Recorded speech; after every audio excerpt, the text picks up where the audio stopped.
해피데이 이제 전도잔치 2주간 남았습니다. 보름도 채 남지 않았습니다. 이 동안에 애를 쓰고 노력을 해 오셨는데, 그런데 그 우리 중에는 힘들다 이렇게 여기시는 분도 계시고, 어렵다 이렇게 느끼시는 분도 계시죠. 또 그 중에는 또 관심 없어 이런 분도 계십니다. 오늘 우리가 지금 준비할 일은 뭘까? 이런 상황에서 우리 하는 분들은 열심히 하고, 그래도 어떤 분들은 또 지치고 힘들고, 그런 우리가 오늘 준비할 일은 뭘까? 제가 말씀을 보면서 우리가 이 두 여인을 통해서 우리가 말씀을 좀 배우면 좋겠다, 그런 생각이 들어요. 오늘 본문에 나오는 두 사람은 마르다와 마리아입니다. 한 사람은 예수님께 칭찬을 받습니다. 그런데 또 한 사람은 예수님께 칭찬을 받지 못합니다. 오히려 충고를 듣습니다. 이 두 사람이 어떤 차이가 있는 걸까요? 어떤 차이가 있어서 이런 어떤 이는 칭찬받고 어떤 이는 또 칭찬을 듣지 못하고 있는 것일까요? 사실 그 차이보다는 같은 점이 더 많은 사람들이 마르다와 마리아입니다. 이 두 사람은 한 부모 밑에서 출생을 같이 했죠. 또 같은 가정 환경에서 자랐습니다. 두 사람 모두가 예수님을 사랑했어요. 또 예수님이 마을을 지나가실 때면 같은 이렇게 대접하고자 하는 같은 마음을 품고 있었습니다. 두 사람 모두가 예수님이 오빠 나사로를 살려주신 것을 생각하면서 예수님께 감사한 마음을 가지고 있었죠. 이 믿음의 수준을 보면 크게 다르지 않았던 것 같습니다. 오빠 나사로가 죽을 병에 걸렸을 때 사람을 예수님께 보내서 그 사람이 예수님께서 오시도록 요청을 했죠. 예수님이 오시면 오빠가 나을 것이다 믿었습니다. 그런데 예수님이 오시지 않았습니다. 그리고 오빠 나사로가 죽어 장례를 치렀습니다. 며칠 후에 예수님께서 오셨을 때 두 사람의 고백이 있는데 똑같습니다. 요한복음 11장 21절에 보면 마르다의 고백이 있습니다. 주께서 여기 계셨더라면 내 오라버니가 죽지 아니하였겠나이다. 잠시 후에 마리아를 만납니다. 마리아를 만났는데 마리아의 고백도 똑같습니다. 주께서 여기 계셨더라면 32절에 내 오라버니가 죽지 아니하였겠나이다. 이 두 사람, 이 마르다와 마리아는 이 차이점보다는 같은 점이 더 많았던 두 사람이었습니다. 그런데 마리아는 칭찬을 받습니다. 마르다는 칭찬을 받지 못합니다. 왜 그런 걸까요? 이 두 사람 사이에는 아주 작은 차이가 있기 때문에 그렇습니다. 그 작은 차이가 뭐냐 하면 바로 우선순위입니다. 예수님의 발치를 우선하느냐, 부엌을 우선하느냐, 그 차이였던 것입니다. 그런데 이것이 이 두 사람에게는 아주 큰 차이를 만들어 버렸습니다. 우리가 주님의 사역을 감당해 나갈 때 발치가 먼저인가 부엌이 먼저인가를 생각을 해야 합니다. 오늘 본문의 핵심은 흑백을 가리려는 의도를 가지고 있지 않습니다. 예배가 먼저냐, 사역이 먼저냐, 이분법을 가지고 말씀하는 것도 아니에요. 이것이냐 저것이냐는 어떤 선택의 문제도 아닙니다. 어떤 것이 좋으냐 나쁘냐 어떤 이런 구분의 문제도 아니에요. 이것도 해야 합니다. 저것도 해야 합니다. 이것이 나쁘고 저것은 좋고가 아니라 모두 좋은 일입니다. 그런데 우리 주님이 그 집을 방문한 그 지금 시점에서 마리아의 선택에 손을 들어주셨다는 것입니다. 그래서 바로 우선순위의 문제를 나타내는 것이죠. 어떤 것을 먼저 하고 어떤 것을 나중에 하느냐 하는 문제인 것입니다. 마르다가 무시한 것은 뭘까요? 누가복음 10장 41절 42절 우리가 읽은 말씀이지만 이 말씀을 다시 한번 우리가 살펴봤으면 좋겠어요. 누가복음 10장 41절 42절 말씀 같이 보겠습니다. 주께서 대답하여 이르시되 마르다야 마르다야 내가 많은 일로 염려하고 근심하나 몇 가지만 하든지 혹은 한 가지만이라도 족하니라. 마리아는 이 좋은 편을 택하였으니 빼앗기지 아니하리라 하시니라. 모든 상황에서 가장 먼저 선택해야 하는 것이 무엇인지 아는 것, 그것이 바로 분별력입니다. 마르다에게는 이런 분별력이 부족했다는 거죠. 예수님은 그것을 아쉬워하십니다. 여기 말씀하고 있죠. 내가 많은 일로 염려하고 근심하나 몇 가지만 하든지 혹은 한 가지만이라도 족하니라 말씀하고 계셔요. 우리가 왜 염려하고 근심합니까? 염려와 근심이라고 하는 것은 우선순위가 깨졌을 때 오는 것입니다. 염려라는 메림나오라고 하는 이 말은 나누어진다는 거예요. 마음이 나누어진다라는 뜻이 있어요. 마음이 깨지고 마음이 분산되고, 그래서 분주하다는 의미가 있어요. 마음이 분산되니까, 깨지니까 여러 목표가 생기고, 이들을 동시에 이루려고 하니까 자연히 염려가 되고 근심이 찾아오는 거예요. 그 다초점이라고 있잖아요. 여러 가지를 한꺼번에 보는 거예요. 한 가지에 집중하지는 못합니다. 여러 목표를 동시에 다 하려고 해보세요. 되지도 않을 뿐만 아니라 머리만 아프고 또 힘만 듭니다. 마리아는 우선순위를 분명히 정했다. 그것이 오늘 본문의 말씀이에요. 주님 앞에 십자가가 얼마 남지 않은 순간이었습니다. 어떻게 보면 제자들도 다 주님의 곁을 떠난 것이나 다름이 없는, 주님은 참 외로운 상황이었습니다. 지금 이 순간 주님의 발치에서 말씀을 듣는 것보다 더 중요한 일은 없었습니다. 주님은 마리아야말로 가장 좋은 편을 선택했다라고 또 칭찬하시기도 하셨고요.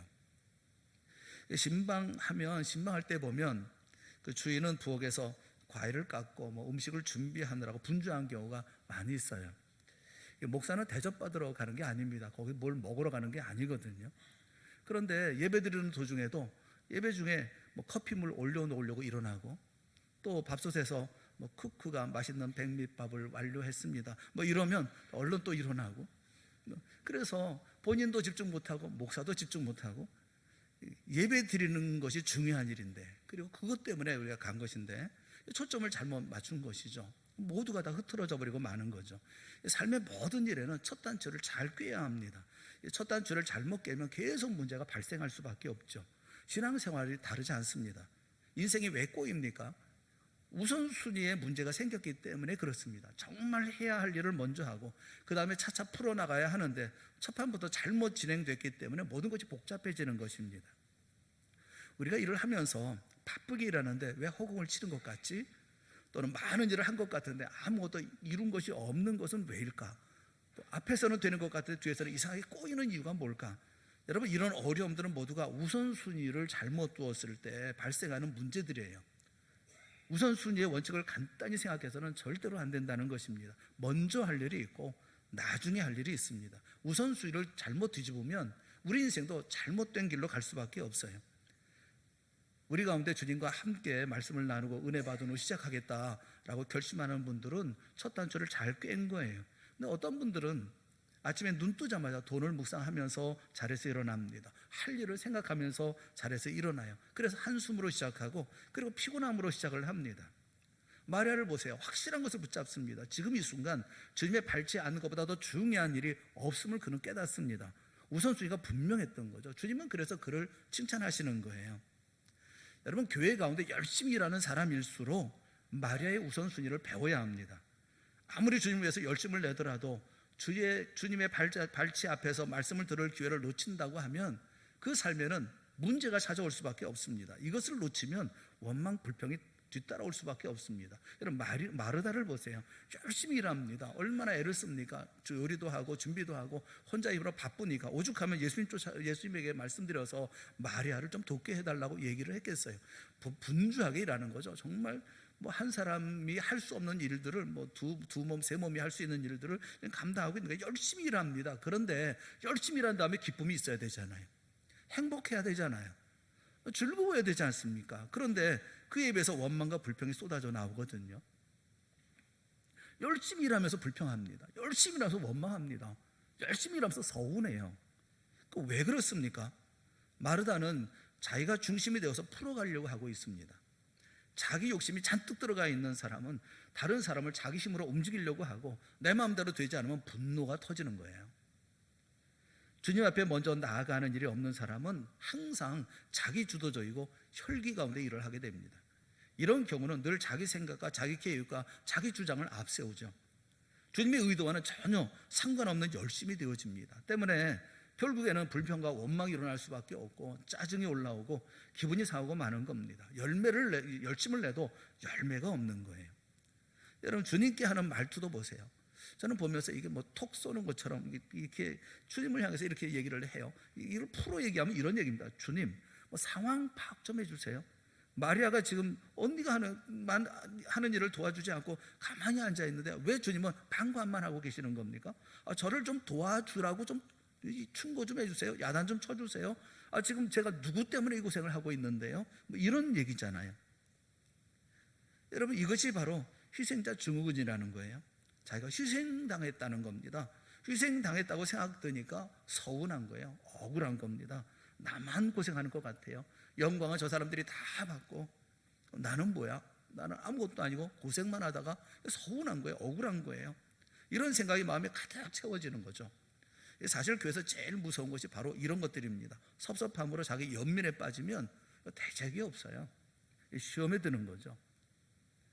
여러분, 마리아가 선택한 일, 주님의 발치에 앉아서 말씀을 듣는 것의 의미가 무엇이냐 하면 이것이 바로 스승과 제자와의 관계라는 것을 얘기를 하고 있어요. 누군가의 발치에 앉는다는 행위, 이게 스승과 제자의 모습인 거예요. 발치에 앉았다고 하는 것은 스승에게 배우로 결정했다는 것이고 또 전적으로 경청하는 태도를 갖는다는 것을 얘기를 하고 있는 것입니다. 스승의 발치에 앉아서 스승의 얼굴을 올려다보고 스승이 하는 말 한마디 한마디에 신경을 쓰고 그 말을 열심히 듣는 것이죠. 마리아는 이렇게 고백하고 있는 거예요. 주님의 말씀에 내 인생을 겁니다. 내 삶을 겁니다. 나는 다른 어떤 희생을 감수하고라도 주의 말씀을 듣기를 원합니다. 주님의 한 말씀 한 말씀이 제게는 생명이고 그것이 힘이고 그것이 바로 삶의 의미입니다. 주님의 말씀을 듣지 않는다고 한다면 나는 아무것도 할 수가 없습니다 라는 거예요. 그럼 마리아는 장족의 발전을 하죠. 굉장히 큰 발전을 합니다. 그녀는 향유를 예수님께 부어드립니다. 마르다는 상상도 하지 못했던 일을 마리아가 합니다. 비싼 향유를 아낌없이 부어드리는 여인이 됩니다. 요즘에 재개발로 인해서 이사를 하셔야 돼서 그래서 멀리서 교회에 나오시는 분들이, 교회 오시는 분들이 많아졌어요. 어떤 분들은 1시간이 걸리고 어떤 분은 2시간이 걸리고 뭐 그 이상의 시간을 들여서 수고로 예배에 나오시는 분이 계셔요. 그런데 1시간이 걸리든 2시간이 걸리든 뭐 3시간이 걸리든 이분들께는 시간이 그렇게 중요하지를 않습니다. 교회에 나오는 시간이 얼마가 걸리든 은혜를 사모하며 나오시는 거예요. 내 교회, 내 자리, 항상 내가 은혜 받던 자리, 내가 기도하고 찬송했던 그 자리에 앉아야 내 마음이 평안하거든요. 주님의 위로도 받거든요. 은혜의 힘을 얻는 것이거든요. 그래서 많은 시간을 투자하고라도 많은 시간을 들여서라도 교회에 나오는 거예요. 내 교회, 내 자리, 그곳에 가서 주의 말씀을 듣는 거예요. 예배를 드리는 거예요. 이 시간을 통해서 내 인생의 첫 단추를 꿰고 내 삶을 잘 풀어나가고자 하는 그런 긍지, 또 그런 의지, 그런 열정이 있는 거예요. 여러분, 주님의 발치에 앉는다는 것을 결코 가벼운 태도로 보셔서는 안 되는 겁니다. 여기 신앙인의 결연함이 서려 있는 거예요. 나는 주님의 말씀을 들어야 합니다. 나는 은혜를 받아야 합니다. 주의 말씀 없이는 나는 움직일 수가 없습니다. 무엇도 시작할 수가 없습니다. 나는 세상에 어떤 사람을 만나기 전에 주의 도움이 필요합니다. 모든 것은 주님으로부터 흘러나오는 것입니다 라는 고백인 거예요. 그런데 안타깝게도 마르다에게는 마리아와 같은 이런 고백을 찾아볼 수가 없습니다. 마르다는 그저 주님과 제자들을 접대하는 일에만 신경을 쓰고 있었어요. 그 일 자체에 함몰되어져 있었습니다. 아마도 마르다는 이렇게 열심히 일하면서 주님의 사랑과 칭찬을 독차지하려고 하는 어떤 욕심을 가졌지 않았을까 하는 생각이 들어요.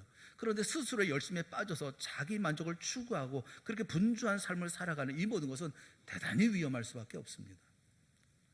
열심히 하는데 누구를 위한 일인지 불분명하다든지 출처분명의 헌신이 빈번하다면 여러분 자신을 다시 돌아봐야 되는 거예요. 주님은 마르다에게 그 일을 시키신 적이 없어요. 마르다는 자기 내면의 욕구에만 충실했던 것입니다. 이렇게 하면 칭찬받을 거야, 이렇게 하면 사랑받을 거야, 이건 내가 해야 할 일이야 라고 얘기를 하는데 문제는 그 모든 것에 대해서 주님 칭찬하지 않았다는 거예요. 우선순위라고 하는 것은요, 결국은 어떤 내용이냐면 핵심 파악의 능력이라는 거예요. 핵심을 파악할 수 있는 능력, 그게 우선순위의 능력이에요. 마리아는 핵심을 파악했습니다. 주님에게 초점을 맞추는 거예요. 주님이 가장 기뻐하시는 일은 뭔지 하는 것에 초점을 맞추는 거예요. 여러분, 이게 믿음이고 이게 신앙이고 이게 지혜인 거예요. 하나님은 오늘 우리가 어떻게 살기를 원하실까? 내가 헌신하고 봉사하지만 주님을 바라보며 하는 그런 봉사여야 되고 헌신이어야 되지 않습니까? 이 요한복음의 포도나무 비유에 대해서 우리는 이 일의 근거를 찾아볼 수가 있어요. 예수님께서 포도나무 비유에 대해서 말씀을 하고 있습니다. 요한복음 15장 5절 말씀을 우리 한번 다 같이 한번 읽어보겠습니다. 시작.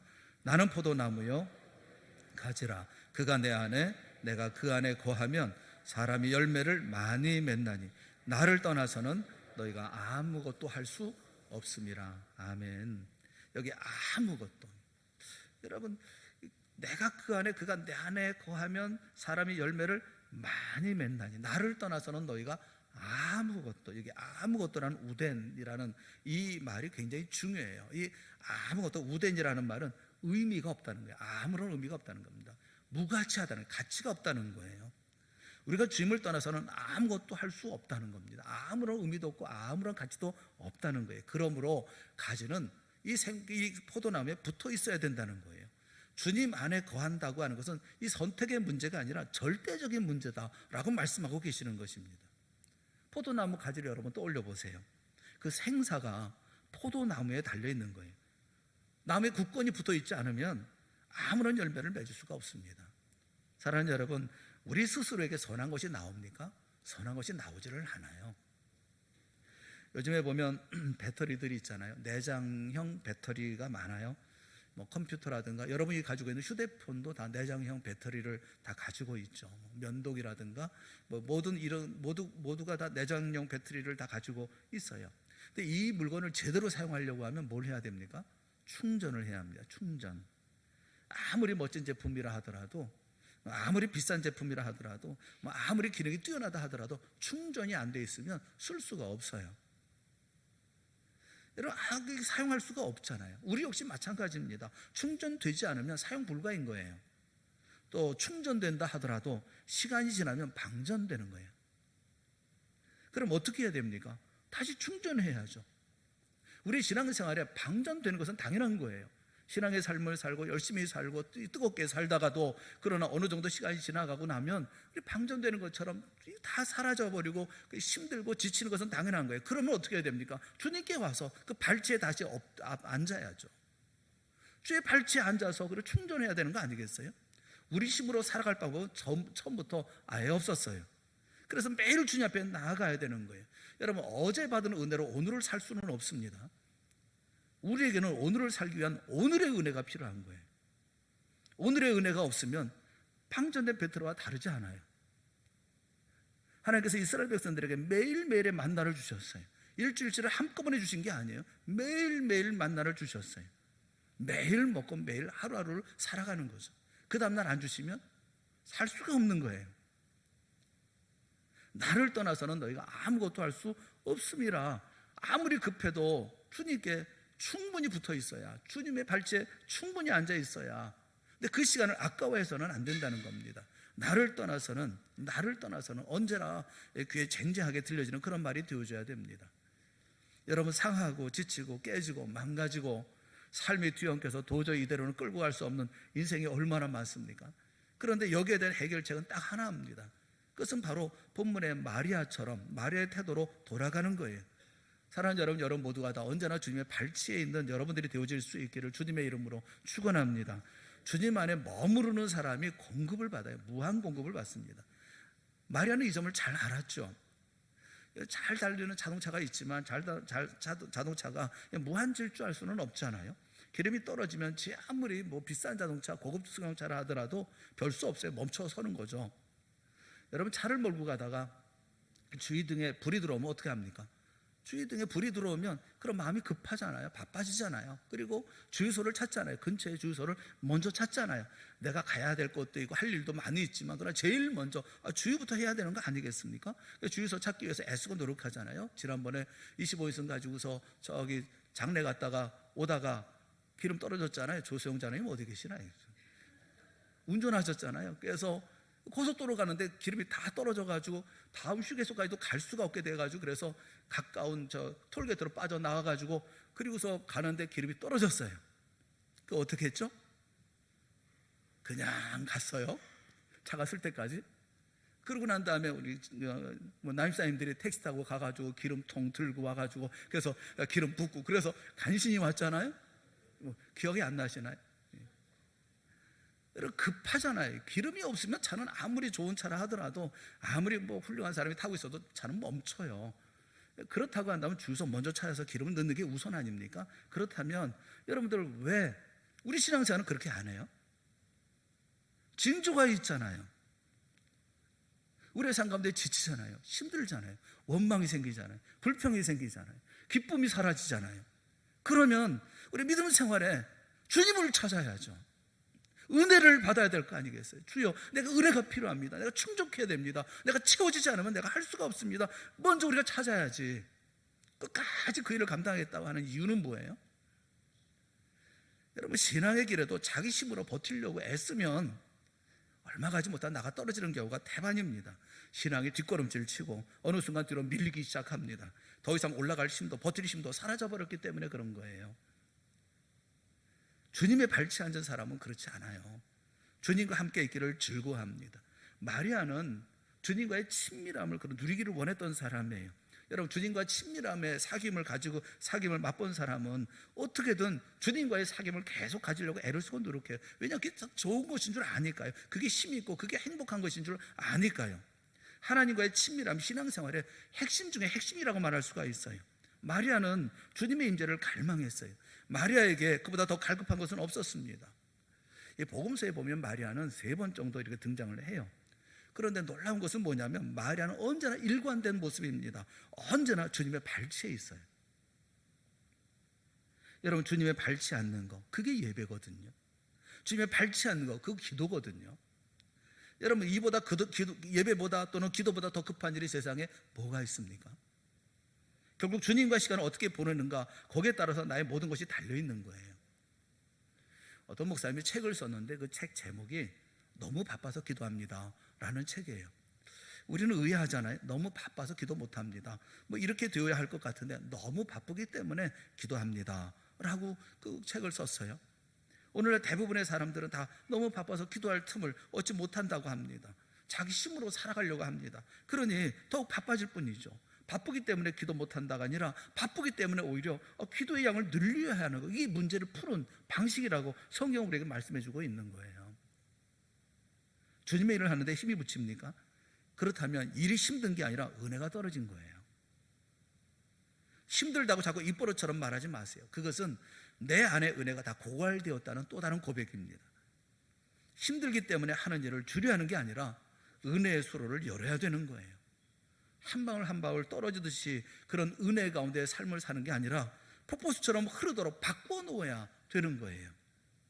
인생의 힘든 까닭은 다른 문제가 있는 게 아니에요. 감당할 만한 능력을 잃어버렸기 때문에 그런 거예요. 그러니까 힘들고 어려울 때마다 못하겠다고 고개를 젓지 말고 오히려 하나님의 더 큰 은혜를 구해야만 하는 거예요. 주님의 발치로 나아가며 살아날 수가 있는 것입니다. 이것이 하나님의 사람들이 선택해야 하는 길인 거예요. 요한복음 7장 37절 말씀에 누구든지 목마르거든 내게로 와서 마시라 말씀하고 있어요. 목마르면 내게로 와서 마시라. 그래서 주님께서 뭐라고 말씀하십니까? 그 배에서 생수의 강이 흘러나오리라 말씀하고 있어요. 그 배에서 생수의 강이 나오도록. 주 앞에 나오면, 주님 바라보면 주님께서 이런 힘을 주신다 말씀하고 있어요. 에스겔서 47장을 보면 성전 문지방에서 솟아나오던 작은 물들이, 미세한 양의 물들이 계속 흐릅니다. 흘러서 그 물줄기가 거대한 강을 이루게 됩니다. 그 강 좌우에 보면 여러 나무들이 자라납니다. 실과가 맺히고 또 모든 생물이 소생하는 기가 막힌 환상을 보여주고 있어요. 근데 그 출발이 어디서부터 출발합니까? 성전 문지방에서부터 흘러나옵니다. 여기 성전 문지방은 바로 주님의 발치예요. 이처럼 우리가 상상할 수 없는 것들이 주님의 발치로부터 흘러내리는 거예요. 그래서 주님 앞에 엎드리는 사람, 또 주님 앞에 잠자히 기다리는 사람, 이런 사람들이 하늘의 지혜를 맛보고 하나님의 은혜를 누리며 삶을 살아가는 겁니다. 주님의 발치에서 하나님의 능력이 쏟아져 나오는 것이고, 우리가 알 수 없는 세상의 소망이 흘러넘치는 것이고, 주님의 하나님의 비전이 열매처럼 맺히는, 이전에 볼 수 없었던 놀라운 귀한 세상을 보게 되어지는 거예요. 이게 주님의 발치 앞에 있을 때 생겨나는 하나님께서 주시는 특별한 은혜인 거예요. 마리아는 주님에 관한 일이 아니라 주님을 사랑한 사람이었어요. 사랑하는 여러분, 여러분이 주의 사역에 봉사하고 헌신하고 일을 감당해 나갈 때 일을 사랑하지 말고 주님을 사랑할 수 있기를 주님의 이름으로 축원합니다. 주님을 사랑하면서 그 일을 감당하는 거예요. 우리가 찬양할 때도 주님 사랑해서 하는 거예요. 우리가 안내할 때도 주님 사랑해서 하는 거예요. 내가 봉사하고 헌신할 때 주님 사랑해서 하는 거예요. 주님 때문에 일을 하는 거잖아요. 주님을 사랑할 때 비로소 다른 일을 시작할 수가 있는 것입니다. 이전과 전혀 다른 결과를 그러면 맺을 수가 있는 거예요. 삶을 살아가는데 보면 사단이 우리로 하여금 그렇게 분주하게 만들고 힘들게 만들고 그런 모습을 볼 때가 있어요. 조금만 틈이 보여지면 허둥대게 만드는 그런 일들이 사단이 우리에게 하는 일들이잖아요. 정신 못 차리게 하잖아요. 어떤 때 보면 이 파리를 이렇게 잡을 때도 유리병에 이렇게 잡을 때가 있잖아요. 그러면 파리가 그 안에서 맹맹거리고 돌아다니고 난리법석을 떨잖아요. 여러분 그런 모습을 보면 참 측은해요. 이렇게 사는 인생, 여러분 우리도 이렇게 살 수 있잖아요. 죽도록 일만 하고 왱왱거리고 돌아다니고 그 병 안에서 힘을 다해 나가려 하지만 나갈 수 없잖아요. 이렇게 살다가 죽으면 되겠어요? 그리스도인답게 살고자 노력을 해야 되는 것이 아니겠습니까? 어떻게 해야 됩니까? 말씀드린 것처럼 우선순위를 지켜 행하라고요. 우선순위. 전도하려는데 전도가 안 돼요. 전도하는데 너무 힘들어요. 너무 말도 안 되고요. 여러분 전도에 문제가 있는 게 아니라 당신에게 은혜가 없는 게 문제라고요. 내 마음에 뜨거운 마음을 가지고 있어야 되는 거 아니겠어요? 주님의 발치 앉으려는 그런 결단이 필요한 거예요. 주님을 예배하는 자리에 나아가겠습니다. 주의 임재를 경험하기를 원합니다. 주의 음성을 듣기를 원합니다. 주여 나에게 은혜를 베풀어 주시옵소서. 그럼 어떤 자리에 나가도 우리 기쁨으로 감당할 수 있잖아요. 마음의 태도가 먼저 필수라는 거예요. 이렇게 결단하지 않으면 마르다 같은 그런 태도를 취하는 쪽으로 흐를 수밖에 없는 것이라는 것입니다. 우리 교회 성도들 가운데 청년회 때 보면 정말 뜨겁게 열심히 찬송하고 열심히 감당했던 그런 분들이 세상을 바꿀 것 같은 그런 열정이 넘쳤던 그런 분들이 있는데 언제부턴가 시들시들 하는 그런 경우가 있어요. 무슨 일이 있냐고 물어보면 바쁘대요. 피곤하다고 그래요. 여러분 바쁜 게 문제가 아니고 피곤한 게 문제가 아니라 은혜가 없는 게 문제예요. 날마다 하나님의 면전에서는 묵상의 삶, 기도의 삶을 살지 않잖아요. 주님을 바라보지 않잖아요. 기도하십니까? 안 하시잖아요. 은혜가 없잖아요. 그런데 무슨 일을 할 수가 있겠어요? 매일매일 그래서 우리는 우선순위를 다 잡아야 합니다. 다른 도리가 없어요. 주님 앞에 나아가는 첫 시간을 내 삶의 그 무엇보다 귀중하게 여겨야만 합니다. 그렇게 함으로 주님의 보좌로부터 흘러나오는 은혜를 누리는 그런 인생이 되어줘야 합니다. 매일 아침 주님 앞에 나오는 것보다 더 급한 일은 없습니다. 부흥회나 기도원을 선호하는 것보다 매일 아침 새벽에 기도하고 말씀을 묵상하고 예배하고, 여러분 이런 모습이 정말 중요해요. 힘들고 어렵겠지만 하루의 삶을 살기 위해서 우리에게 은혜가 필요하잖아요. 그 은혜를 사모해야 되잖아요. 매일 아침마다 사모해야 되지 않습니까? 예배에 못 나온다고 하면 스스로 하나님의 말씀을 보면서 말씀을 통해 은혜를 얻든지, 기도하며 말씀을 얻든지, 그 가운데 주의 은혜를 사모하면서 그렇게 우리가 주의 은혜를 사모하며 하루를 시작해야 되잖아요. 여러분 소나기 밥으로 건강할 수 있나요? 오늘의 은혜를 위해서 오늘 하나님 앞에 나아가고 말씀을 묵상하고 지혜를 구하고 주의 음성 듣기를 기도하고, 이런 성실함이 우리 가운데 있어야 되지 않습니까? 그러지 않으면 자기의 의를 앞세우거나 자기 주님의 뜻보다는 자아도취에 빠지거나 주변 사람들의 어떤 인정과 박수, 이것으로 말미암아서 우리의 삶을 이렇게 지탱하려고 하는 그런 모습, 그래서 주변에서 인정해 주지 않거나 박수가 없으면 영적 탈진에 빠지거나 시험에 들거나 하는 그런 일들이 생겨나잖아요. 오늘 본문에서 주님이 칭찬하신 마리아의 선택, 그것은 주님의 발치에 앉는 일에 초점을 맞추라라는 거예요. 얼마 전에 다른 교회 전도사님이 상담을 했어요. 전화를 해서 이제 상담을 하면서 교회를 옮길까 합니다. 그렇게 얘기를 해요. 왜 교회를 옮기느냐 물어보니까 교회에 모든 것이 못마땅하다는 거예요. 예배도 은혜가 없고요. 그리고 성도들도 그렇고 자기가 하는 일들도 그렇고 너무너무 힘들다는 겁니다. 그래서 사임을 하고 다른 교회를 가려고 한다, 그런 얘기를 해요. 자기가 여기 있다가는 말라비틀어 죽을 것 같다, 여기서 은혜를 받을 수가 없다, 이런 얘기를 해요. 가만히 얘기를 다 듣고 이해 못할 바는 아닌데 그런 상황도 있겠죠. 그런 어려움도 있겠죠. 그런데 제가 그렇게 충고를 했어요. 얘기를 하면서 성도들이 그런 얘기하면 난 이해가 된다. 성도들이 그렇게 얘기할 수는 있다. 그런데 너는 사역자 아니냐? 사역자잖아요. 사역자가 누가 은혜를 줘야 은혜 받나요? 은혜는 사람이 주나요? 주님이 주시는 거잖아요. 그러면 스스로 주님 앞에 나가야죠. 몸부림치고 울부짖어 기도해야죠. 주여 내게 은혜를 주시옵소서. 사역자 아닙니까? 내가 은혜가 풍성해야 내가 사랑할 수가 있고, 내가 은혜가 풍성해야 예수 그리스도의 십자가를 증거할 수가 있고, 내가 풍성해야 생명을 전할 수 있잖아요. 그래야 내가 기쁨으로 전할 수 있잖아요. 그런데 사역자가 스스로 은혜가 없다고 해가지고 다른 교회 가면 그러면 그 교회는 은혜가 있을까요? 사모하는 마음이 있어야 되는 거 아니겠어요? 사랑하는 여러분, 은혜가 없다고 얘기하지 말고, 은혜 받지 못한다고 얘기하지 말고 은혜를 사모하세요. 예배 시간에 찬송을 통해서 주어지는 은혜가 있잖아요. 기도를 통해서 주어지는 은혜가 있잖아요. 말씀을 통해서 얻어지는 은혜가 있잖아요. 그도 아니면 옆에 사람이 아멘 아멘 하고 찬송하는 모습을 보면서 은혜도 받잖아요. 주님은 어떤 방식으로든지 우리에게 은혜를 간구하며 은혜를 주십니다. 감당할 수 있는 힘을 우리에게 주십니다. 우리가 이 모든 일을 감당하지 못하는 것은 마르다처럼 일에 몰두하고 있기 때문에, 일에 침몰하고 있기 때문에, 함몰되어져 있기 때문에 그런 거예요. 사랑하는 여러분, 일이 중요해요. 전도해야 합니다. 봉사해야 합니다. 헌신해야 합니다. 열심히 감당해야 합니다. 그런데 누가 감당해야 되느냐가 중요한 거예요. 우선순위를 먼저 하세요. 예수님의 발치에 앉아서 주님을 바라보고 그 가운데 주님께서 주시는 은혜를 누리고 흘러넘치는 은혜로 말미암아 일을 감당하는 우리 모두가 되어질 수 있기를 주님의 이름으로 축원합니다. 매일매일 마리아의 선택의 삶, 제대로 된 이 우선순위의 이런 삶을 우리가 살아갈 때에 우리 하루하루의 삶을 능력 있고 힘 있게 살아갈 수 있어요. 이제 해피데이 전도잔치가 이제 2주간 남았습니다. 매일 기도하세요. 간절한 마음으로 기도하고 주여 내게 은혜를 베풀어 주옵소서. 내 마음이 뜨겁게 하여 주시옵소서.